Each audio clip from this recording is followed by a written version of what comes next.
Hello all. Today in this lecture we will be studying few more concepts for place of supply. हमने last lecture में सीखा था कि place of goods, जिसमें हमने सीखा था कि प्लेस ऑफ गुड्स दो टाइप्स की होती हैं, with in India and outside India. Similarly place of supply of services भी दो पार्ट्स में डिवाइडेड है, पहला with in India and second is outside India. With in India means when the supplier and the recipient both are in India, and outside India means either the supplier or the receiver is outside India. Now in this lecture we will be studying only about the place of supply of services within India. वैसे तो services की अगर हम बात करें, हमारे पास section 12 आता है, ranging from section 12 subsection 1 till section 12 subsection 14। यहाँ पे फर्स्ट स्लाइड में हम बात करेंगे उन सब आइटम्स की जो सेक्शन 3 से लेकर सब सेक्शन 14 तक कवर नहीं होती। यहाँ तक आपको दो पार्ट्स में डिवाइड की गई हैं सर्विसेज। पहला to registered person, that means जब एक रजिस्टर्ड सप्लायर एक रजिस्टर्ड पर्सन को सर्विसेज सप्लाई करता है, और second to an unregistered person, means जब एक रजिस्टर्ड सप्लायर एक अनरजिस्टर्ड पर्सन को सबका सर्विसेज सप्लाई करता है। टू रजिस्टर्ड पर्सन का मतलब हुआ B2B, that means business to business, which means a registered supplier is supplying services to a registered person. And to unregistered person means B2C, that means a registered supplier is providing services to the customer, or you can say unregistered person.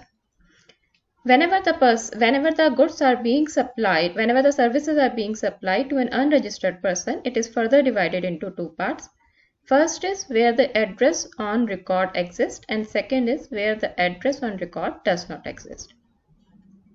हम सबसे पहले देखते हैं when the supply of services are given to a registered person. जब भी आप एक registered person को services दोगे, हमने invoice जब सीखी थी तब ये सीखा था, जब भी आप एक registered person को goods या services सेल करते हो तो उस registered person का name, address और GSTIN नंबर आपके इनवॉइस पर मेंशन होगा। दैट मीन्स जब भी आप इनवॉइस बना रहे हो उस पर सप्लायर का name, address and GSTIN number भी मेंशन होगा, प्लस एक रजिस्टर्ड पर्सन का भी name, address and GSTIN mention, which means कि सप्लायर के पास registered person, that means registered recipient का नेम, एड्रेस और GSTIN अवेलेबल है। अगर ऐसा केस होता है तो in this case place of supply will be the registered recipient and the place will be where that person is registered.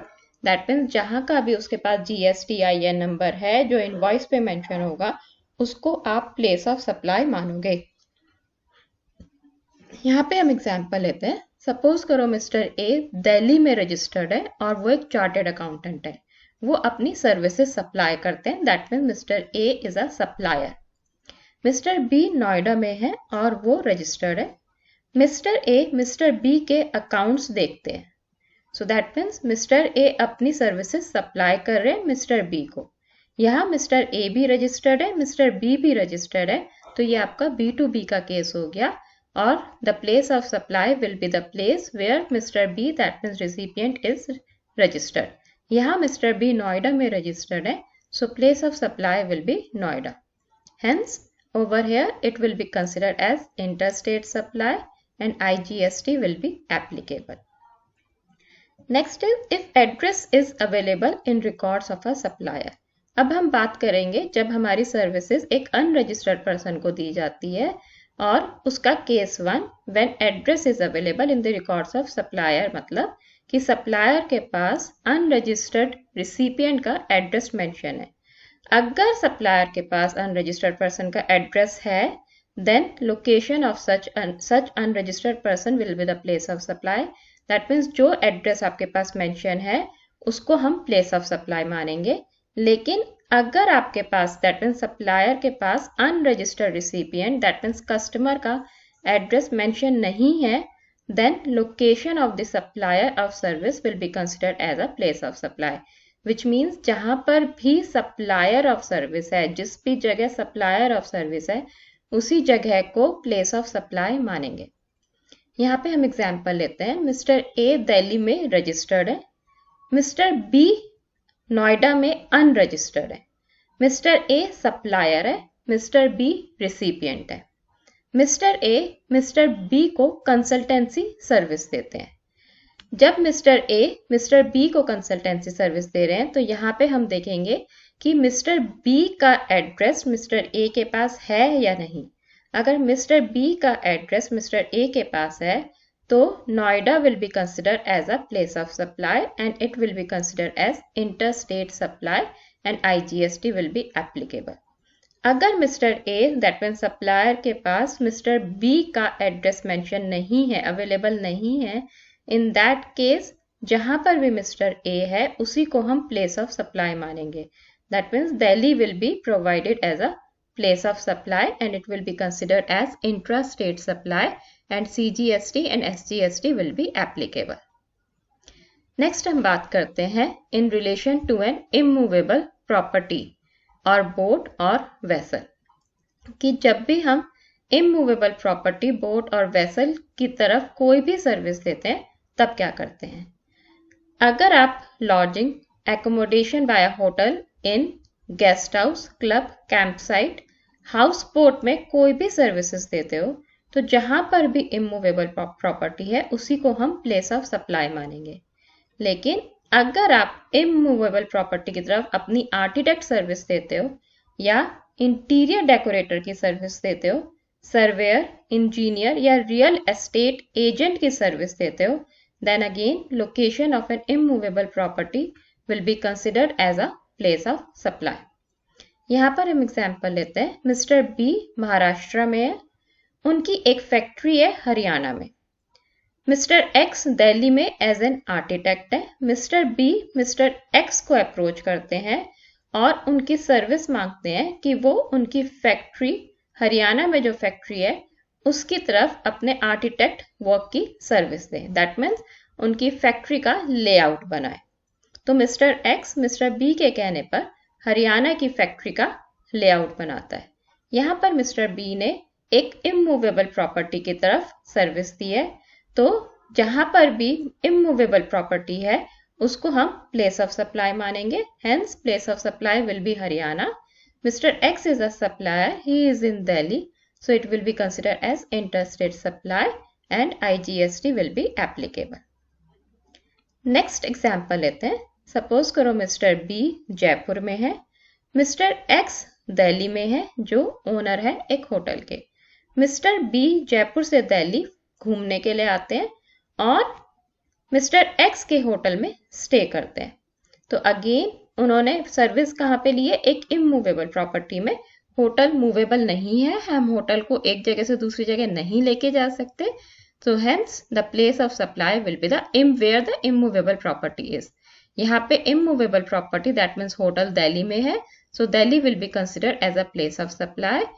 Supplier भी दिल्ली में है, that means उसको होटल वाले ने सप्लाई सर्विसेज दी, होटल भी दिल्ली में है, so it will be considered as intrastate supply and CGST and SGST will be applicable. Which means अगर आप कहीं पर भी घूमने जाते हो और किसी भी होटल में स्टे करते हो तो हर एक बार आपका इंट्रास्टेट सप्लाई माना जाएगा और आप CGST SGST एप्लीकेबल होगा। नेक्स्ट हम बात करते हैं कि अगर इमूवेबल प्रॉपर्टी इंडिया से बाहर है। अगर इंडिया से बाहर है इमूवेबल प्रॉपर्टी तो जो रिसिपिएंट जहां का भी है दैट मीन्स रिसिपिएंट की जो लोकेशन है उसको हम प्लेस ऑफ सप्लाई मानेंगे। यहाँ एग्जाम्पल लेते हैं, मिस्टर बी महाराष्ट्र में है, उनकी एक फैक्ट्री सिंगापुर में है। मिस्टर एक्स दिल्ली में कंसल्टिंग इंजीनियर है। मिस्टर बी मिस्टर एक्स को अप्रोच करते हैं कि वो उनकी जो सिंगापुर में फैक्ट्री है उसके पास उसके अगेंस्ट कंसल्टिंग इंजीनियरिंग की सर्विस दे। मिस्टर एक्स सिंगापुर की फैक्ट्री पे अपनी कंसल्टेंसी सर्विस प्रोवाइड करते हैं। यहाँ पर सिंगापुर की फैक्ट्री हमारी इंडिया से बाहर है, so which means the factory is outside the taxable territory. So in this case जहां पर भी रिसीवर होगा that means recipient mister B है उसको हम प्लेस ऑफ सप्लाई मानेंगे। So in this case the place of supply will be Maharashtra. Mister X supplier of services in Delhi, so it will be considered as interstate supply and IGST will be applicable. एक और example लेते हैं। Suppose करो mister A Delhi में है, mister B की chain of hotels है। Mister A mister B के साथ एक कॉन्ट्रैक्ट करते हैं कि मिस्टर ए मिस्टर बी के होटल्स में स्टे करेंगे, जहां जहां पे उनके होटल्स हैं वहीं पर स्टे करेंगे और 3 नाइट्स के 30,000 पे करेंगे। मिस्टर ए एक बिजनेस ट्रिप पे निकलते हैं, वो 2 नाइट्स पूना में स्टे करते हैं और 1 नाइट दिल्ली में स्टे करते हैं। सो इस केस में Poona will also be a place of supply and Delhi will also be a place of supply. दोनों की अलग इनवॉइस कटेंगी एंड अमाउंट कैसे कैलकुलेट करेंगे? हम 2 नाइट्स पूना में थे, 1 नाइट दिल्ली में था, तो अमाउंट हम 2:1 की रेशियो में डिवाइड कर देंगे, विच मीन्स पूना का अमाउंट जो इनवॉइस बनेगा वो 20,000 का बनेगा और दिल्ली का इनवॉइस जो बनेगा वो आपका 10,000 का बनेगा। तो यहाँ पर अगर प्रॉपर्टी आपकी इमूवेबल प्रॉपर्टी एक से ज्यादा स्टेट्स में है तो जितने भी आपने यूज करी है उसके अकॉर्डिंग अमाउंट डिवाइड हो जाता है and the place you have utilized the service will be considered as a place of supply. Next हम करते हैं कि अगर services restaurant, personal grooming, fitness, beauty treatment या हेल्थ सर्विस की मिलती है, then location where the services are actually performed will be considered as a place of supply. That means अगर आप रेस्टोरेंट में खाना खाने जाते हैं तो आपको खाना कहाँ मिल रहा है? रेस्टोरेंट पे। सो रेस्टोरेंट जिस जगह पे है उसी को प्लेस ऑफ सप्लाई मानेंगे। पर्सनल ग्रूमिंग मीन सलून, तो आप अगर सलून जाते हैं सर्विस लेने तो सलून में आपको सर्विस मिल रही है तो जहां पर भी सलून है उसको प्लेस ऑफ सप्लाई मानेंगे। फिटनेस मीन्स योर जिम, अगर आप जिम की सर्विस यूज करने जा रहे हैं तो जहां पर भी जिम लोकेटेड है उसी को हम प्लेस ऑफ सप्लाई मानेंगे। हेल्थ सर्विस मीन्स हॉस्पिटल्स, तो अगर आप हॉस्पिटल में जाके कोई हेल्थ सर्विस ले रहे हैं तो जहां पर भी हॉस्पिटल है that will be considered as a place of supply. हम सबसे पहले एग्जांपल लेते हैं यहाँ रेस्टोरेंट का। सपोज करो मिस्टर एक्स जो जयपुर के हैं वो मुंबई आते हैं एक ऑफिशियल ट्रिप के लिए और मुंबई में आके एक रेस्टोरेंट में डिनर करने जाते हैं। सो दैट मीन्स उन्हें जो डिनर की सर्विसेज है वो कहाँ पर मिली? रेस्टोरेंट में, और रेस्टोरेंट कहाँ पर है? मुंबई में। So Mumbai will be considered as a place of supply and supplier, restaurant का सप्लायर भी आपको सर्विस भी वहीं मिली है। So supplier is also in Mumbai and so it will be the case of intrastate supply, which means अगर आप कभी भी किसी भी रेस्टोरेंट में खाना खाने जाते हैं और आप वहाँ पे बिल मिलता है, आपको इनवॉइस मिलती है, तो हर एक बिल पे आपका intrastate supply that mean CGST and SGST he applicable होगा। हम नेक्स्ट बात करते हैं पर्सनल ग्रूमिंग की। यहाँ पे हम एग्जाम्पल लेते हैं। सपोज करो मिस्टर एक्स जयपुर में है और ये एक मेकअप आर्टिस्ट और हेयर स्टाइलिस्ट है। वो मुंबई जाता है एक एक्ट्रेस का मेकअप करने। दैट मीन्स यहाँ पर मिस्टर एक्स का सलून नहीं है, यहाँ पर रिसिपिएंट सलून नहीं आ रहा है, यहाँ पे सप्लायर कहाँ जा रहा है? वो सर्विसेज प्रोवाइड करने जा रहा है, वो मुंबई जा रहा है सर्विस प्रोवाइड करने। तो जहां पर भी सर्विस होगी उसको हम प्लेस ऑफ सप्लाई कहेंगे। तो उसने अपनी सर्विस कहाँ दी? मुंबई में। So services are performed in Mumbai, so Mumbai will be considered as a place of supply. Supplier कहाँ का है? जयपुर का। So supplier is in Jaipur, supplier Jaipur का है, सर्विसेज मुंबई में है, so it will be considered as interstate supply and IGST will be applicable. Next हम बात करते हैं specified services of training and performance appraisal. यहाँ पर हमने ट्रेनिंग को 2 पार्ट्स में डिवाइड करा है।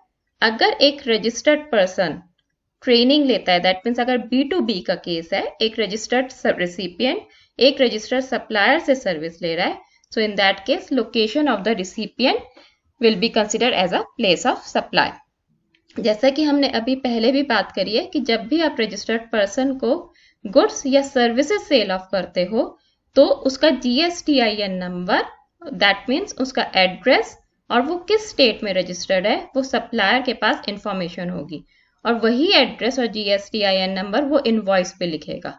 तो आपको ये चीज याद रखनी है कि कोई भी कंडीशन हो, कोई भी सेक्शन हो, अगर आप एक रजिस्टर्ड पर्सन को गुड्स सप्लाई कर रहे हो तो वो रजिस्टर्ड पर्सन जिस भी स्टेट या यूटी में रजिस्टर्ड है that will be considered as a place of supply. और अगर आप एक अनरजिस्टर्ड पर्सन को सर्विसेज सप्लाई कर रहे हो तो location where the services are actual performed will be considered as a place of supply. हम यहाँ पे एग्जाम्पल लेते हैं। सपोज करो मिस्टर बी अनरजिस्टर्ड है और वो दिल्ली में है। XYZ एक कंपनी है, ट्रेनर कंपनी है जो दिल्ली में रजिस्टर्ड है। दैट मीन्स सप्लायर दिल्ली में है और रिसिपिएंट भी दिल्ली में है, लेकिन वो अनरजिस्टर्ड है। वो मिस्टर XYZ कंपनी को कहता है कि उसके एम्प्लॉयज को ट्रेनिंग प्रोवाइड करें और उनके एम्प्लॉयज का ऑफिस कहाँ पर है? असम में। So that means XYZ company Assam जाकर एम्प्लॉयज को ट्रेंड करती है। तो इस केस में मिस्टर बी जो रिसिपिएंट है वो अनरजिस्टर्ड है, तो जहां पर भी ट्रेनिंग मिली है उस प्लेस को हम प्लेस ऑफ सप्लाई मानेंगे। So over here Assam will be considered as a place of supply. Supplier Delhi में है, प्लेस ऑफ सप्लाई असम में है, दो डिफरेंट स्टेट्स हैं, तो it will be considered as inter state supply and IGST will be applicable. Same example को continue करते हैं। सपोज करो मिस्टर बी अब रजिस्टर्ड है दिल्ली के अंदर। अगेन वो XYZ से अप्रोच करते हैं कि वो उनके असम ऑफिस में जाके एम्प्लॉयज को ट्रेन करें। मिस्टर XYZ कंपनी असम जाती है, एम्प्लॉयज को ट्रेन करती है, लेकिन यहाँ पर क्या केस है? मिस्टर बी रजिस्टर्ड है। ये B2B का केस है, तो दैट मीन्स सप्लायर के पास मिस्टर बी का GSTIN एंड एड्रेस मेंशन है। तो जिस भी स्टेट में मिस्टर बी रजिस्टर्ड है, जो यहाँ पे एग्जाम्पल में दिल्ली है, so Delhi will be considered as a place of supply. Supplier भी दिल्ली में है, so supplier and place of supply both are in the same state, so it will be considered as intrastate supply and CGST and SGST will be applicable. Next हम बात करते हैं, जब भी आपको सर्विसेज मिलती हैं या तो cultural, artistic, sporting, scientific, educational, entertainment event या फिर अम्यूजमेंट पार्क और any such place, in that case place where the event is actually held will be considered as a place of supply, or you can say where the park is, that will be considered as a place of supply. यहाँ पर अगर हम example लें, suppose करो sports का example लेते हैं। आप अगर लेट से क्रिकेट मैच देखने गए तो आप किसी ना किसी स्टेडियम में देखने जाओगे और आपका क्रिकेट मैच वहीं स्टेडियम में होगा। So that means place where the event is actually held. तो आपका मैच कहाँ पर हुआ है? स्टेडियम में। सो जो स्टेडियम जिस भी स्टेट में होगा, जिस भी प्लेस पे होगा, that will be considered as a place of supply. Similarly अगर आप एंटरटेनमेंट इवेंट की बात करें, आप लेट से मूवी देखने जाते हो किसी भी हॉल में, तो जहां पर भी हॉल है, मूवी हॉल है, उसी को हम प्लेस ऑफ सप्लाई कहेंगे। यहाँ पे हम एग्जाम्पल लेते हैं। सपोज करो मिस्टर एक्स जो दिल्ली के हैं, वो सोनीपत जाते हैं वाटर पार्क पे राइड्स एंजॉय करने। वहां पर XYZ वाटर पार्क है और आपने वहां के टिकट खरीदे और वहां पे राइड्स एंजॉय करी। तो जहां पर भी वाटर पार्क है उसी को हम प्लेस ऑफ सप्लाई मानेंगे। So that means Sonipat will be considered as a place of supply. और आपने राइड्स कहाँ लिए? सोनीपत में। So that is a place of supply. और सप्लायर कौन है? XYZ वाटर पार्क, वो भी सोनीपत में है। So it will be considered as intrastate supply and CGST and SGST will be applicable. Next example लेते हैं। सपोज करो मिस्टर एक्स नोएडा में रहते हैं, वो दिल्ली आते हैं मूवी देखने के लिए और PVR साकेत का एक मूवी टिकट खरीदते हैं। सो दैट मीन्स उन्होंने मूवी कहाँ देखी है? दिल्ली में। So PVR Delhi will be considered as a place of supply and supplier is also PVR Delhi. So both are in the same state, so it will be considered as intrastate supply of service and CGST and SGST will be applicable. Next हम example लेते हैं for specified. यहाँ पे specified service for training and performance by mistake लिखा हुआ है। अगर कोई कल्चरल, आर्टिस्टिक या स्पोर्टिंग इवेंट अरेंज होता है, पहले हमने पढ़ा था हेल्ड होता है, यहाँ पर है आप अरेंज कर रहे हो, और supply of service in relation to conference, आप कोई कहीं कॉन्फ्रेंस अरेंज करते हो, फेयर, एग्जीबिशन, सेलिब्रेशन और सिमिलर इवेंट्स अरेंज करते हो, या फिर आप स्पॉन्सरशिप अरेंज करते हो। इस केस में अगर आप रजिस्टर्ड रिसिपिएंट हो तो location of the recipient of service, जैसा कि हमने देखा B2B बिजनेस है, तो जहां का भी आपका GSTIN नंबर है, जहां का भी आपका एड्रेस है, रजिस्ट्रेशन एड्रेस है, उसको हम प्लेस ऑफ सप्लाई मानेंगे। लेकिन अगर अनरजिस्टर्ड रिसिपिएंट को सर्विस दी जा रही है, so location where the services are actually performed will be considered as a place of supply. हम यहाँ पे एग्जाम्पल लेते हैं। सपोज करो ABC एक इवेंट मैनेजमेंट कंपनी है, वो दिल्ली में रजिस्टर्ड है। वो XYZ के लिए एक प्राइस डिस्ट्रीब्यूशन इवेंट ऑर्गेनाइज करती है। XYZ एक कंपनी है जो दिल्ली में रजिस्टर्ड है। वो अपने एम्प्लॉयज के लिए एक प्राइस डिस्ट्रीब्यूशन सेरेमनी ऑर्गेनाइज करती है और उसका काम वो देती है ABC इवेंट मैनेजमेंट कंपनी को। Event management company price distribution event Assam में करती है। तो दैट मीन्स यहाँ पर कहाँ पर प्राइस डिस्ट्रीब्यूशन हुआ? असम के अंदर। लेकिन ये केस है B2B का। यहाँ पर सप्लायर भी रजिस्टर्ड है, सप्लायर है ABC कंपनी एंड रिसिपिएंट है XYZ। सप्लायर भी रजिस्टर्ड है, रिसिपिएंट भी रजिस्टर्ड है। सो जहां पर भी रिसिपिएंट है that means Delhi will be considered as a place of supply. ABC is also in Delhi, so it will be considered as intrastate supply and CGST and SCST will be applicable. Same example को continue करते हैं। यहाँ पे ABC again management company है जो दिल्ली में registered है। XYZ registered है दिल्ली के अंदर। अगेन वो एक इवेंट ऑर्गेनाइज करती है ABC कंपनी XYZ के लिए, लेकिन इस बार वो इवेंट इंडिया में ना करके न्यूयॉर्क में करती है। दैट मीन्स न्यूयॉर्क इंडिया से बाहर है, सो हम न्यूयॉर्क को बोलेंगे यहाँ पे नॉन टैक्सेबल टेरिटरी।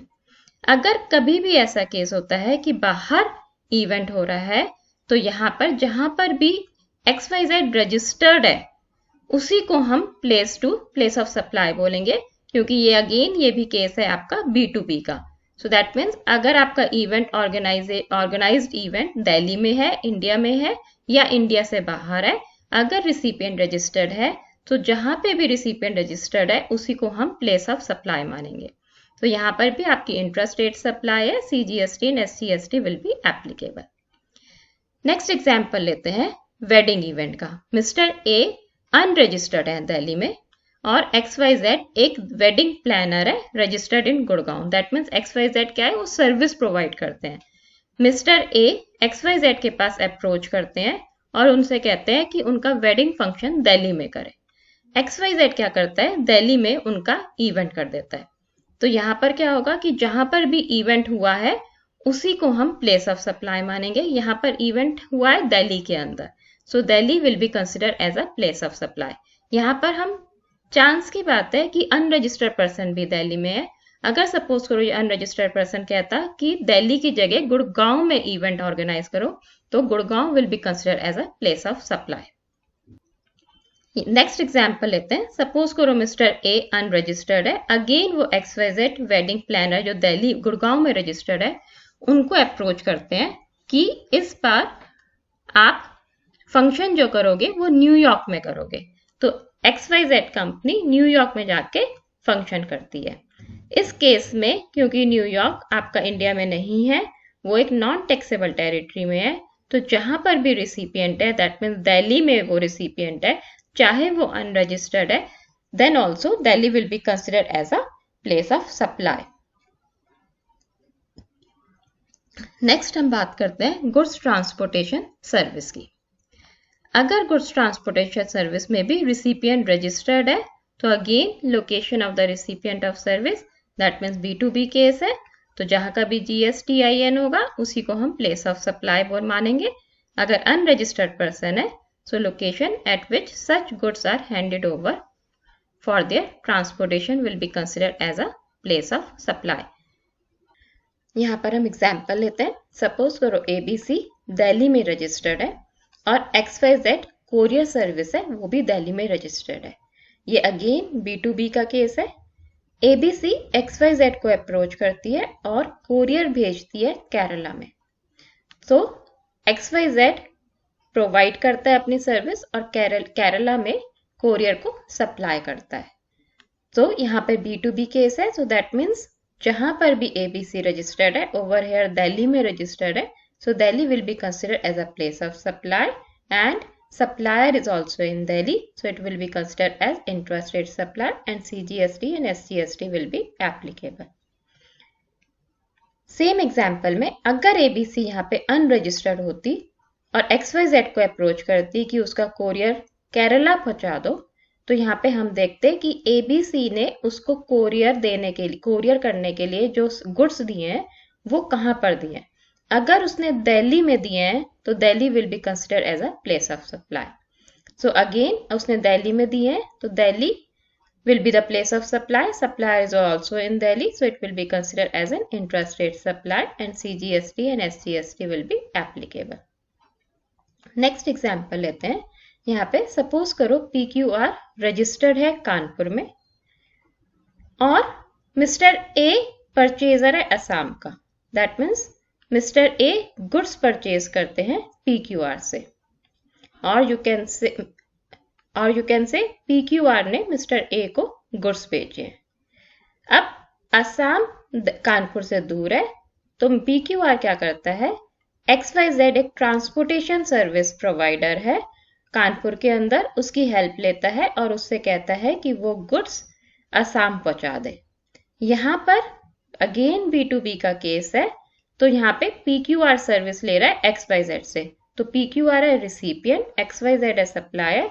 B2B का केस है, सो जहां पर भी आपका रिसिपिएंट दैट मीन्स PQR आपका रजिस्टर्ड है कानपुर में, so Kanpur will be considered as a place of supply. Supplier is also in Kanpur, so again it's a case of intrastate supply.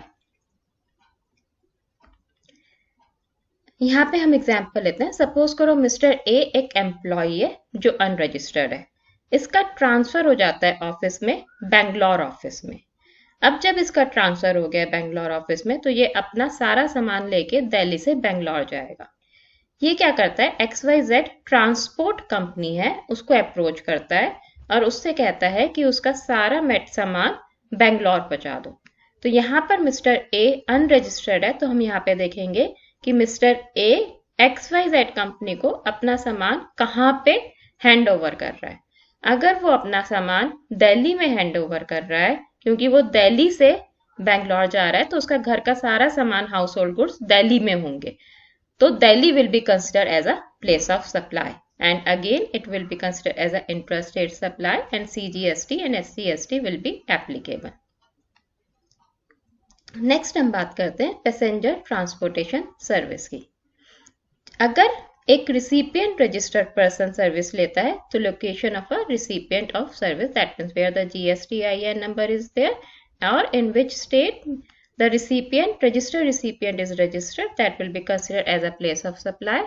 लेकिन अगर आप अनरजिस्टर्ड रिसिपिएंट को सर्विस प्रोवाइड कर रहे हो, so location at where the passenger embarks on conveyance for a continuous journey, that means जहां से भी अनरजिस्टर्ड पर्सन ट्रांसपोर्ट पे चढ़ेगा, उस प्लेस को हम प्लेस ऑफ सप्लाई मानेंगे. यहाँ पे हम बात करते हैं एग्जाम्पल की. मिस्टर एक्स दिल्ली में रजिस्टर्ड है, वो ट्रेवल करते हैं दिल्ली टू ऊटी. वो टिकट खरीदते हैं XYZ एयरलाइन से वाया दिल्ली ऑफिस. यहाँ पे अगेन B2B का केस है, तो मिस्टर एक्स दिल्ली में रजिस्टर्ड है, so Delhi will be considered as a place of supply. Supplier is also in Delhi, so again intrastate supply is there. Same example में suppose करो मिस्टर एक्स अनरजिस्टर्ड है पूना में, वो दिल्ली जाते हैं फॉर लेजर पर्पसेस. वहां पर वो दिल्ली मेट्रो का पास खरीद लेते हैं, दैट मीन्स दिल्ली मेट्रो का कार्ड खरीदते हैं for the hassle free journey. अब यहाँ पे मिस्टर एक्स अनरजिस्टर्ड है और दिल्ली मेट्रो के पास भी, जब भी आप दिल्ली मेट्रो का कार्ड खरीदते हो, तो वो आपसे नहीं पूछता आप कहाँ के हो. तो जहां पर भी उन्होंने कार्ड लिया है, उसको हम प्लेस ऑफ सर्विस मानेंगे. That means Delhi will be considered as a place of service.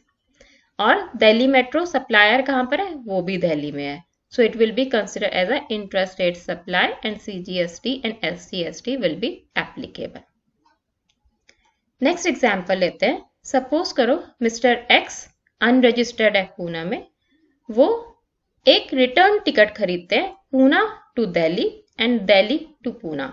जब भी आप एक रिटर्न टिकट खरीदते हो कंटिन्यूअस जर्नी का, दैट मीन्स आप उसी टिकट से प्लेस पे जा रहे हो और फिर उसी टिकट से वापस आ रहे हो, तो हम इसको ब्रेक करेंगे जर्नी को. दैट मीन्स जब आप पूना से दिल्ली जा रहे हो, it will be considered as a separate journey, और जब आप दिल्ली से पूना आ रहे हो, it will be considered as a separate journey. जब अनरजिस्टर्ड पर्सन पूना से दिल्ली जाएगा, तो Poona will be considered as a place of supply, और जब वो दिल्ली से पूना आएगा, तो Delhi will be considered as a place of supply. Next हम बात करते हैं issue of right to passage for future use point of boarding not known at the time of issue of right. मतलब जब आप पहले से टिकट लेके रखते हो फ्यूचर जर्नी के लिए, आपको नहीं पता आप फ्यूचर जर्नी कब करोगे, लेकिन आपने पहले से टिकट परचेज करके रखा हुआ है, और जो सप्लायर है जिसने आपको टिकट दिया है उसे भी नहीं पता आप फ्यूचर में उस टिकट को कहाँ पे यूज करने वाले हो। यहाँ पर अगर सप्लायर के पास if the address of unregistered person is available in the records of the supplier, अगर सप्लायर के पास आपका एड्रेस पहले से है, then the location of unregistered person, जहां का भी एड्रेस है उसको हम प्लेस ऑफ सप्लाई बोलेंगे।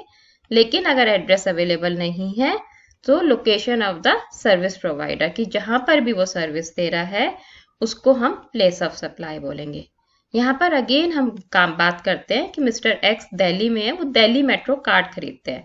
जब भी आप दिल्ली मेट्रो का कार्ड खरीदते हो उसको रिचार्ज करा लेते हो, लेट्स से 500 और 1000 रुपीज का, क्योंकि आप हर बार हैसल फ्री जर्नी करना चाहते हो। आपने एक बार में रिचार्ज करा दिया फ्यूचर यूज के लिए, आपको नहीं पता कि आप ये सर्विस जो दिल्ली मेट्रो की है वो दिल्ली में यूज करोगे, दिल्ली से गुड़गांव जाओगे या गुड़गांव से नोएडा जाओगे, विच मीन्स आप 3 स्टेट में ट्रेवल कर सकते हो विद द सेम कार्ड।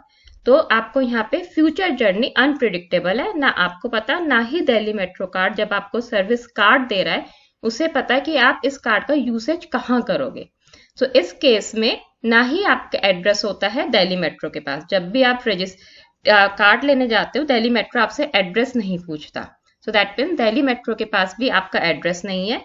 तो जहां पर भी ये सर्विस प्रोवाइडर है, दिल्ली मेट्रो दिल्ली में है, so Delhi will be considered as a place of supply, and supplier is also in Delhi, so it will be considered as intrastate supply. Next हम बात करते हैं service on board a conveyance. Supply or service on board a conveyance including vessel, aircraft, train or motor vehicle. The place of supply will be location of first scheduled point of departure of that conveyance. So the place of supply will be location of the first schedule point of departure of that conveyance for the journey. That means जब आपने journey start करी, जहां से भी journey start हुई है उस place को हम प्लेस ऑफ सप्लाई मानेंगे।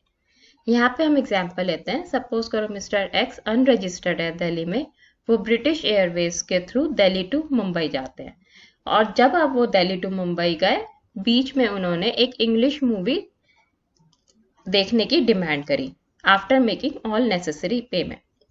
That means British Airways on board, that means plane, जब वो ऑन प्लेन है उस टाइम पे वो एक इंग्लिश मूवी की सर्विस देते हैं। तो यहाँ पर जहां से भी प्लेन बोर्ड हुआ है दैट मीन्स दिल्ली से चला है, so Delhi will be considered as a place of supply. Next हम बात करते हैं टेलीकम्युनिकेशन की। जब भी हम यहाँ पे टेलीकम्युनिकेशन की बात करेंगे, यहाँ पे हम बात करेंगे टेलीफोन की, डेटा ट्रांसफर की, इंटरनेट की, केबल की, DTH that means direct to home etcetera की। जब भी आप टेलीकम्युनिकेशन की बात करते हो हमारे पास 2 टाइप के कनेक्शन होते हैं, एक होता है फिक्स लैंडलाइन कनेक्शन, एक होता है मोबाइल कनेक्शन। जब भी आप फिक्स लैंडलाइन की बात करते हो तो आप टेलीफोन कंपनी को अपना एड्रेस देते हो और उनसे कहते हो कि यहाँ पर आके इंस्टॉल करो। तो जिस भी प्लेस पे फिक्स लैंडलाइन इंस्टॉल हुई है उसको हम प्लेस ऑफ सप्लाई बोलेंगे। अगर आप मोबाइल कनेक्शन लेते हो तो मोबाइल कनेक्शन 2 पार्ट्स में होता है, post payment basis and pre payment basis. जब आप पोस्ट पेमेंट देते हो तो आप अपना बिलिंग एड्रेस कंपनी को प्रोवाइड करते हो, दैट मीन्स यहाँ पे बिलिंग एड्रेस कंपनी के पास होने के कारण आपका एड्रेस कंपनी के पास आ जाता है। तो जहां का भी बिलिंग एड्रेस होगा उसको हम प्लेस ऑफ सप्लाई मानेंगे। अगर आप pre payment that means prepaid basis पे लेते हो, तो जो आप प्रीपेड लेते हो तो उसमें अगेन 3 पार्ट्स है। या तो आप सेलिंग एजेंट के थ्रू ले रहे हो, या फिर आप किसी भी पर्सन से ले रहे हो टू अ फाइनल सब्सक्राइबर, या आप ऑनलाइन वाउचर्स ऑनलाइन रिचार्ज करा रहे हो। जब आप किसी सेलिंग एजेंट से लेते हो तो address of a selling agent will be considered as a place of supply. अगर आप किसी पर्सन से लेते हो तो location where such pre payment is received और such vouchers are sold that will be considered as a place of supply, which mean अगर आप सपोज करो एयरटेल का रिचार्ज कराना है, एयरटेल के बहुत सारे शोरूम्स होते हैं आपके, आप वहां जाके रिचार्ज कराते हो या वहां से कोई वाउचर लेते हो, कार्ड लेते हो, स्क्रैच कार्ड लेते हो, सो जहां पर भी आपने स्क्रैच कार्ड लिया है उसको हम प्लेस ऑफ सप्लाई मानेंगे। लेकिन अगर आप ऑनलाइन वाउचर या ऑनलाइन रिचार्ज कराते हो तो एड्रेस ऑफ द रिसिपिएंट आपका एक आईपी एड्रेस आ जाता है, जहां पे भी वो आईपी एड्रेस रजिस्टर्ड होगा उसको हम प्लेस ऑफ सप्लाई मानेंगे। तो दैट मीन्स यहाँ पे अगर आपके पास लैंडलाइन कनेक्शन है तो जहां का भी कनेक्शन है वो एड्रेस होगा। डीटीएच अगर आपके घर पे इंस्टॉल्ड हुआ है तो कंपनी के पास आपका एड्रेस है, तो वो एड्रेस आपका प्लेस ऑफ सप्लाई होगा। और अगर आपने पोस्ट पेड कनेक्शन लिया है तो आपका बिलिंग एड्रेस कंपनी के पास है, तो वो बिलिंग एड्रेस ही आपका प्लेस ऑफ सप्लाई होगा। नेक्स्ट हम बात करते हैं banking and other financial services including stock broking. यहाँ पर location of the recipient of service on record will be the location of the recipient. That means अगर recipient का एड्रेस आपके पास है, बैंक के पास अगर recipient का एड्रेस है या फाइनेंशियल सर्विसेज के पास recipient का एड्रेस है, तो हम उसको प्लेस ऑफ सप्लाई मानेंगे। और लेकिन अगर आपके पास एड्रेस नहीं है तो जहां का भी सप्लायर है उसको आप प्लेस ऑफ सप्लाई मानोगे। हम यहाँ पे एग्जाम्पल लेते हैं। सपोज करो मिस्टर एक्स एक अनरजिस्टर्ड पर्सन है दिल्ली का, वो गुवाहाटी जाता है फॉर ऑफिशियल पर्पसेस। वहां उसके पास पैसे खत्म हो जाते हैं तो वो अपना डेबिट कार्ड यूज करता है और एटीएम से पैसे विड्रॉ करता है। आप डेबिट कार्ड तभी यूज कर सकते हो जिस बैंक में आपका अकाउंट होगा। दैट मीन्स अगर आपका अकाउंट एचडीएफसी बैंक में है तो आप एचडीएफसी बैंक का ही एटीएम यूज कर सकते हो, क्रेडिट कार्ड। तो जब भी आप किसी बैंक में अपना अकाउंट खोलते हो, बैंक के पास आपका एड्रेस होता है। सो इन दिस केस आप मिस्टर एक्स गुवाहाटी में जाके उन्होंने बैंक से पैसे विड्रॉ करे हैं, विच मीन्स उन्होंने अपना डेबिट कार्ड यूज करा है, डेबिट कार्ड या क्रेडिट कार्ड। तो बैंक के पास मिस्टर एक्स का एड्रेस है, तो जहां का भी एड्रेस है, यहाँ मिस्टर एक्स दिल्ली के है, so Delhi will be considered as a place of supply. Again हम एग्जाम्पल सेम लेते हैं। मिस्टर एक्स गुवाहाटी गए फॉर बिजनेस पर्पसेस, वहां पर उनको डिमांड ड्राफ्ट की जरूरत हुई, तो वो एचडीएफसी बैंक उनके नियरेस्ट था, तो एचडीएफसी बैंक में गए और डिमांड ड्राफ्ट बनवा लिया। लेकिन यहाँ पर उनका बैंक अकाउंट एचडीएफसी बैंक में नहीं है। दैट मीन्स एचडीएफसी बैंक के पास मिस्टर एक्स का एड्रेस नहीं है, उन्हें नहीं पता मिस्टर एक्स कहाँ के हैं। तो इस केस में जहां पर भी एचडीएफसी बैंक है, यहाँ हमारे एग्जाम्पल में वो गुवाहाटी में है, so Guwahati will be considered as a place of supply. Next हम बात करते हैं इंश्योरेंस सर्विसेज की। If supply of service is to a registered person, then location where recipient is registered, again B2B case है, जहां का GSTIN नंबर होगा उसको हम प्लेस ऑफ सप्लाई मानेंगे। If supply of service is to an unregistered person, location of the recipient of service on the records of the supplier will be considered as a place of supply। कि जहां पे भी recipient जो recipient ले रहा है, service ले रहा है, उसका जहां का भी एड्रेस होगा उसको हम place of supply मानेंगे। यहाँ पे हम एग्जाम्पल लेते हैं। मिस्टर एक्स जो दिल्ली में रजिस्टर्ड है, वो ABC कंपनी से इंश्योरेंस पॉलिसी कराता है अपने गुड्स की। यहाँ B2B का केस है, तो मिस्टर एक्स जहां पर भी रजिस्टर्ड है, दिल्ली में रजिस्ट्रेशन है, तो Delhi will be considered as a place of supply. Supplier ABC insurance company वो हरियाणा में रजिस्टर्ड है, तो that means supplier is in Haryana, recipient is in Delhi, both are registered. B2B case है तो इंटर स्टेट सप्लाई कंसिडर होगी और IGST एप्लीकेबल होगा। Next example लेते हैं। सपोज करो मिस्टर एक्स अनरजिस्टर्ड है दिल्ली में, वो हेल्थ इंश्योरेंस खरीदता है अपनी पेरेंट्स की जो नोएडा में रहते हैं। ABC कंपनी हरियाणा में रजिस्टर्ड है, तो यहाँ पे Noida will be considered as a place of supply. Next हम बात करते हैं advertisement service to government, statutory body, local authorities. That means advertisement service is given to a central government और स्टेट गवर्नमेंट और स्टैट्यूटरी और लोकल अथॉरिटी।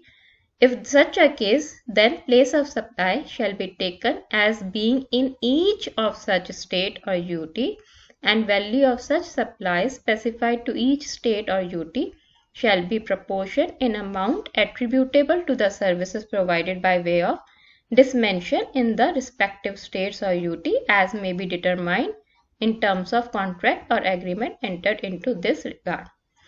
यहाँ पे वो कह रहा है कि अगर आप सर्विस प्रोवाइड करते हो एडवर्टीजमेंट की गवर्नमेंट को, वो गवर्नमेंट या तो सेंट्रल गवर्नमेंट है या स्टेट गवर्नमेंट है या स्टैट्यूटरी, तो जिस भी स्टेट में सर्विस एडवर्टीजमेंट हो रहा है उस स्टेट में आपका प्लेस ऑफ सप्लाई माना जाएगा। और अगर एक साथ एक से ज़्यादा स्टेट में एडवर्टीजमेंट हो रहा है तो जिस स्टेट में जितना एडवर्टीजमेंट हो रहा है उतना प्रोपोर्शनेटली डिवाइड हो जाएगा। यहाँ पे हम सबसे पहले एग्जाम्पल लेते हैं। सपोज करो न्यूज़पेपर में गवर्नमेंट कोई ऐड देती है, लेट्स से बेटी बचाओ को प्रमोट करती है और न्यूज़पेपर में ऐड देती है। न्यूज़पेपर में उसने ये सारा काम एक कंपनी ABC को अथॉराइज करा हुआ है कि वो गवर्नमेंट की तरफ से एडवर्टीजमेंट देगा। वो टाइम्स ऑफ इंडिया में ऐड देती है for Delhi and UP, that means Delhi में ऐड आएगा और यूपी के न्यूज़पेपर में ऐड आएगा। So Delhi will also be considered as a place of supply and UP will also be considered as a place of supply. अगर हम next example लें, suppose करो गवर्नमेंट डेयरीज सप्लाई करती है या पैम्फलेट्स देती है, तो यहाँ पे वो जिस भी स्टेट में डेयरीज या पैम्फलेट्स एडवर्टाइज करेगी उस स्टेट को हम प्लेस ऑफ सप्लाई मानेंगे। या फिर वो एडवर्टीजमेंट देती है रेडियो स्टेशन के थ्रू, तो जिस भी स्टेट के रेडियो स्टेशन पे एडवर्टीजमेंट आएगा उस स्टेट को हम प्लेस ऑफ सप्लाई मानेंगे। या फिर हम एग्जांपल लेते हैं सिनेमा हॉल का, कि अगर सिनेमा हॉल में गवर्नमेंट कोई प्रमोट कर रही है किसी भी चीज़ को और वहाँ पे एडवर्टीजमेंट लगाती है तो जहाँ पर भी सिनेमा हॉल है उसको हम प्लेस ऑफ सप्लाई मानेंगे। With this we comes to an end of today's lecture. For further reference you can refer the book Introduction to GST. Thank you.